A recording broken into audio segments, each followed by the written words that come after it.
Salut à toutes et à tous, je suis Jean-Fils Aimé, docteur en théologie, historien et vaudouologue. Bienvenue à cette capsule hebdomadaire où l'on répond à une question. La question d'aujourd'hui concerne l'Église de Jésus-Christ des Saints des derniers jours. C'est un long titre pour présenter les Mormons. Pourquoi je les présente comme l'Église de Jésus-Christ des Saints des derniers jours? C'est parce que officiellement, c'est comme cela qu'ils veulent qu'on les présente. Donc, par respect pour eux, plutôt que de dire les Mormons, je les présente comme tels. Mais au fait, nous allons parler des Mormons parce que vous nous avez posé la question, à savoir, que sont les Mormons, d'où viennent-ils et qu'est-ce qui les caractérise? Comment tout cela a commencé? Ça a commencé par l'histoire d'un jeune homme de 14 ans. Oui, Joseph Smith avait 14 ans lorsqu'il a eu une vision, parce qu'il cherchait à savoir dans quelle église il devait aller, quelle église il devait fréquenter. Et là, il priait pour savoir quelle église il devait fréquenter, et Jésus-Christ s'est présenté à lui dans une espèce de théophanie pour lui dire, justement, tu ne peux pas encore choisir d'église parce que la vraie église a disparu. Si tu es fidèle, si tu respectes mes commandements, si tu obéis à ma voix, je me servirai de toi pour restaurer la vraie église. Et notez le verbe restaurer. Parce que le mouvement des Mormons ou le mouvement de l'Église de Jésus-Christ des Saints des derniers jours s'inscrit dans un vaste mouvement qu'on appelle un mouvement restaurationniste. Qu'est-ce que c'est que le mouvement restaurationniste? Eh bien, c'est un mouvement qu'on retrouve dans les religions dites révélées qui veut que la religion telle qu'on la voit là a été dévoyée, elle a été détournée de sa motivation première et qu'il faut restaurer cette religion dans sa pureté première. Et c'est pas pour rien qu'on appelle ces gens-là l'Église de Jésus-Christ des Saints des derniers jours. Cela correspond au fait à l'Église de Jésus-Christ des Saints des premiers jours. Au fait, ce que veulent faire les Mormons, c'est de restaurer rien de moins que l'Église primitive. Et donc, Joseph Smith avait 14 ans lorsqu'il a reçu la révélation de Jésus-Christ lui-même, lui disant que c'est lui qui allait être l'instrument par lequel Dieu allait restaurer la vraie Église. Nous sommes en 1830, ça veut dire au 19e siècle. Jésus-Christ a dit à Joseph Smith, l'Église s'est apostasiée, c'est-à-dire l'Église a abandonné la vraie foi, même les Écritures saintes ont été falsifiées et que lui, Jésus-Christ, il allait montrer à Joseph Smith les vraies Écritures, la vraie Bible.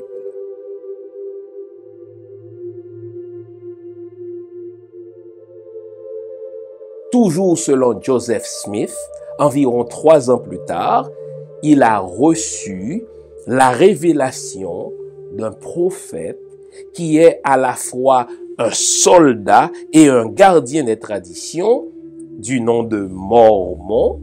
Et Mormon allait lui montrer justement où se trouvaient les Écritures saintes. Ces Écritures saintes étaient écritures des plaques d'or, comme au bon vieux temps de Moïse. Et c'est dans ces plaques d'or-là, dans ces Écritures saintes-là, que Jésus allait lui révéler justement sa vraie parole. Selon Joseph Smith, car c'est son histoire, eh bien, on lui a montré où se trouvaient ces plaques d'or. Et sur ces plaques d'or, comme Mormon lui avait dit, eh bien, il est tombé sur les nouvelles Écritures saintes sur lesquelles l'Église allait faire reposer sa foi. Et lui-même, s'est mis avec d'autres à traduire, n'est-ce pas, ces textes-là, et il en est sorti ce qu'on appelle le livre des Mormons. C'est de là que vient le nom Mormon. Même si eux, une fois de plus, souhaitent qu'on les appelle l'Église des saints, l'Église de Jésus-Christ des saints des derniers jours. Bon. Est-ce que les Mormons sont considérés comme des chrétiens traditionnels? À cette question, il faut répondre non. D'ailleurs, dans toutes les grandes associations écuméniques qui regroupent, n'est-ce pas, les diverses églises avec leurs diverses théologies, on n'invite pas les Mormons parce que, comme nous le verrons, les Mormons ont quelque chose qui les différencie fondamentalement des chrétiens. La première des choses, c'est que pour tous les chrétiens, le livre sacré sur lequel repose la foi des chrétiens, c'est la Bible. Et les chrétiens vont vous dire que cette Bible, elle est la parole infaillible, donc elle n'a pas d'erreur. Elle est la parole inspirée, donc elle vient du Saint-Esprit. Et surtout, elle est la parole complète de Dieu. Donc Dieu ne va rien ajouter à cette parole. Mais les Mormons, toujours selon Joseph Smith, disent le contraire. La Bible a plein d'erreurs, selon Joseph Smith, car elle a été falsifiée. La Bible comporte quelques-unes des paroles de Dieu, mais tout dans la Bible n'est pas parole de Dieu. Voilà pourquoi Jésus-Christ lui-même et l'ange gardien mormon a dû faire une autre révélation à Joseph Smith pour compléter la Bible et pour corriger les erreurs de la Bible, ce qui met en colère les chrétiens. À la Bible, Joseph Smith ajoute comme premier livre le livre des Mormons. Donc il faut compléter la Bible, corriger les erreurs de la Bible avec le livre des Mormons.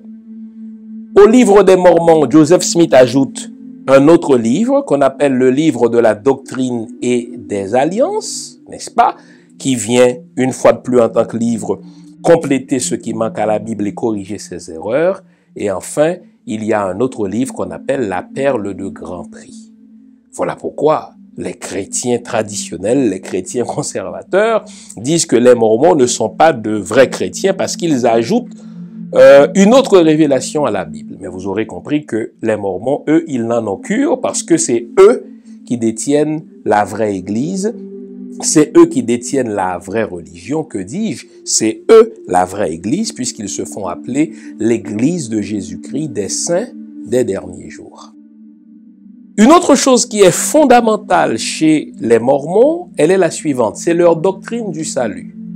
Pour un chrétien traditionnel, tu dois croire en Jésus-Christ pour être sauvé. Ça, les Mormons le disent aussi. Sauf que si tu meurs sans avoir reçu Jésus comme sauveur et Seigneur personnel, c'en est fait de toi. D'ailleurs, les chrétiens vont même te citer ce verset du livre aux Hébreux où il est dit « Il est réservé aux hommes de mourir une seule fois, après quoi vient le jugement. » Mais les Mormons vont vous dire non.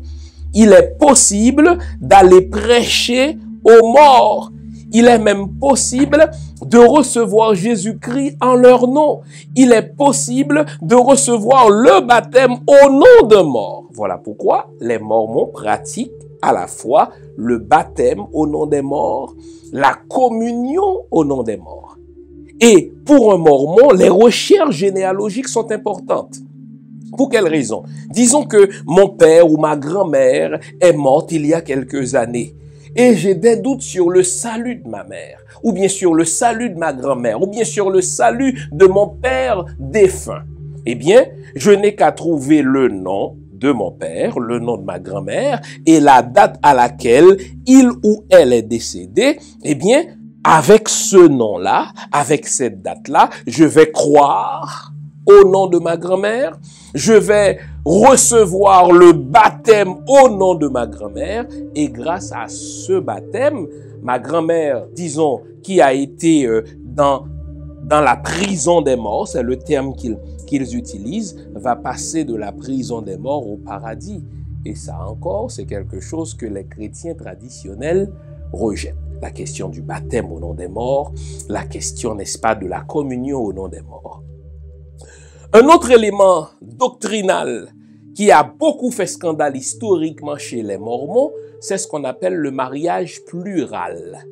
Mais le mariage plural n'est plus pratiqué. C'est que, au début, à la fondation de l'Église de Jésus-Christ des Saints des derniers jours, n'est-ce pas, ils étaient très persécutés.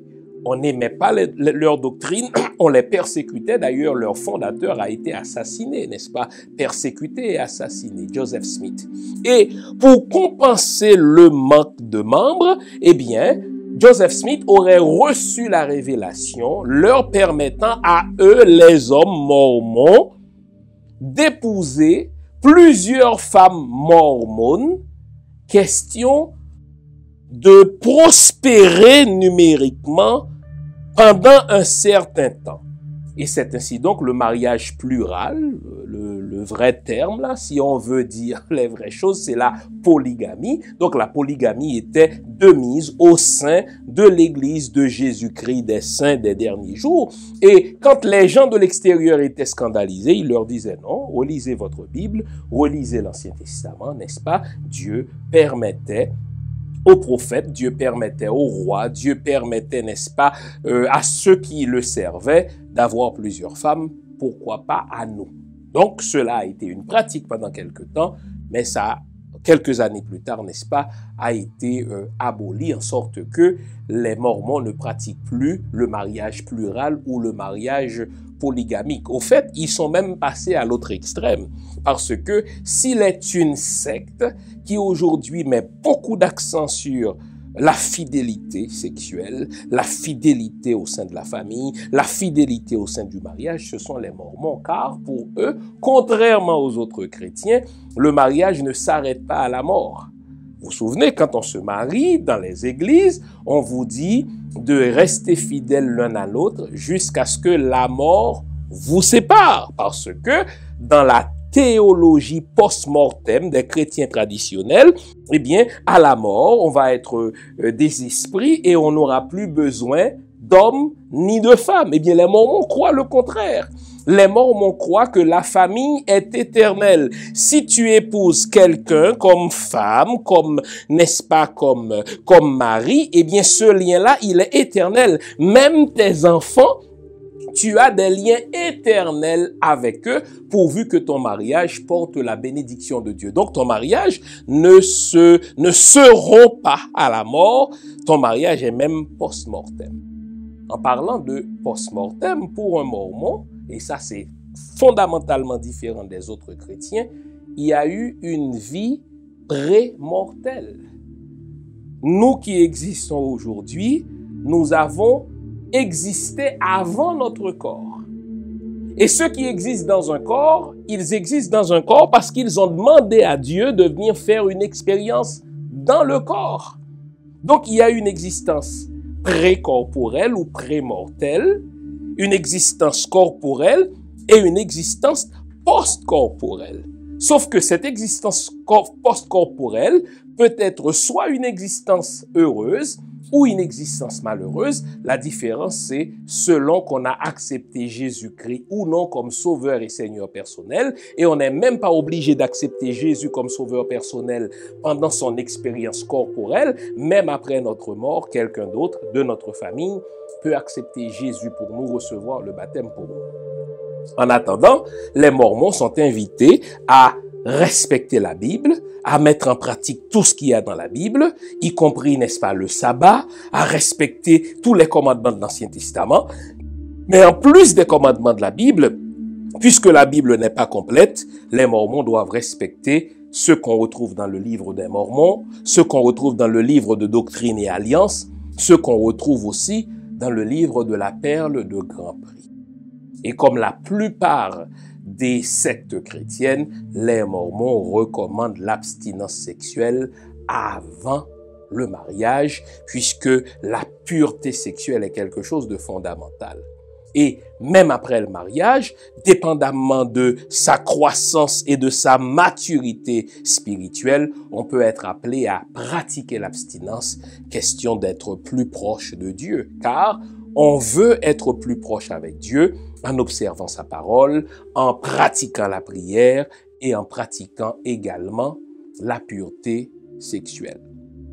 Donc, vous aurez compris que les Mormons constituent vraiment une bande à part, pas dans leur perception de Jésus-Christ, mais dans leur doctrine de l'homme, l'homme qui a une existence précorporelle, dans leur doctrine du salut, un salut qu'on peut obtenir même après notre mort, mais également dans leur conception de ce qu'est la parole de Dieu. Pour un Mormon, celui par qui Dieu s'est révélé pleinement, ou le livre par qui Dieu s'est révélé pleinement, ce n'est pas par la Bible, c'est par le livre des Mormons, entre autres, par la perle de Grand Prix. Tout cela est suffisant pour faire des Mormons une bande à part. À part ça, les Mormons sont très impliqués au niveau de l'évangélisation. Aujourd'hui, on évalue les Mormons à quelque chose comme 16 millions de membres dans le monde. On les retrouve en Amérique, on les retrouve, n'est-ce pas, en Europe, on les retrouve dans les Antilles, on les retrouve aussi en Afrique, même s'ils ne sont pas suffisamment forts, et ils sont très consacrés dans des œuvres humanitaires. Ils vont apporter du secours, ils vont aider dans l'éducation, etc. Voilà pourquoi, n'est-ce pas, ils commencent à gagner, n'est-ce pas, quelques membres ailleurs qu'aux États-Unis. Si vous vous demandez, mais dans quelle catégorie classer les Mormons? Est-ce qu'ils sont des chrétiens catholiques? Non, ils ne sont pas des chrétiens catholiques. Est-ce qu'ils sont des chrétiens protestants? Non plus, parce que le protestantisme ne reconnaît pas les Mormons comme faisant partie d'eux. Donc les Mormons font vraiment bande à part. Et la raison principale pour laquelle ils font bande à part, c'est parce qu'ils disent les autres églises ont été dévoyées, les autres églises ont sombré dans l'apostasie, même leur Bible est truffée d'erreurs, et c'est vraiment eux qui détiennent la bonne révélation de Jésus-Christ. Et si vous pensez que jusque-là, les Mormons étaient uniquement une affaire d'Américains, une affaire d'Européens, une affaire de Blancs, pas du tout. Il y a de plus en plus de Noirs qui sont Mormons, et les Noirs qui s'identifient à la théologie des Mormons vont vous dire que déjà au 19e siècle, et c'est vrai, les Mormons étaient contre la pratique de l'esclavage. Et ils étaient persécutés, eux les Mormons, par d'autres Blancs parce qu'ils prenaient position contre l'esclavage comme étant un péché. Et les Noirs qui vont se convertir au mormonisme vont souvent avoir cela comme prétexte en disant déjà au 19e siècle, ils étaient contre la pratique de l'esclavage, donc on n'a rien contre eux. Et ajoutez à cela que les Mormons sont très actifs dans des œuvres de secours, dans des œuvres caritatives. On a la recette magique pour attirer des gens qui vivent dans des pays pauvres. Voilà, j'espère que ceci vous a permis de camper un portrait réaliste des Mormons. Évidemment, c'est impossible de faire tout cela en 15 minutes. Si vous voulez pousser plus loin, vous pouvez vous rendre sur leur site ou dialoguer avec quelqu'un qui se considère comme étant membre de l'Église de Jésus-Christ des Saints des derniers jours. J'espère vous avoir été utile. Si vous aimez, likez. Si vous aimez aussi, partagez dans vos réseaux respectifs. Et je vous invite à vous abonner si ce n'est déjà fait. On se retrouve la semaine prochaine. Continuez à nous poser vos questions. On aime vous lire. On y répond au fur et à mesure des semaines. Gardons le moral, car tant que va le moral, tout va. Allez, je suis Jean-Fils Aimé, docteur en théologie, historien et vaudouologue. Au revoir.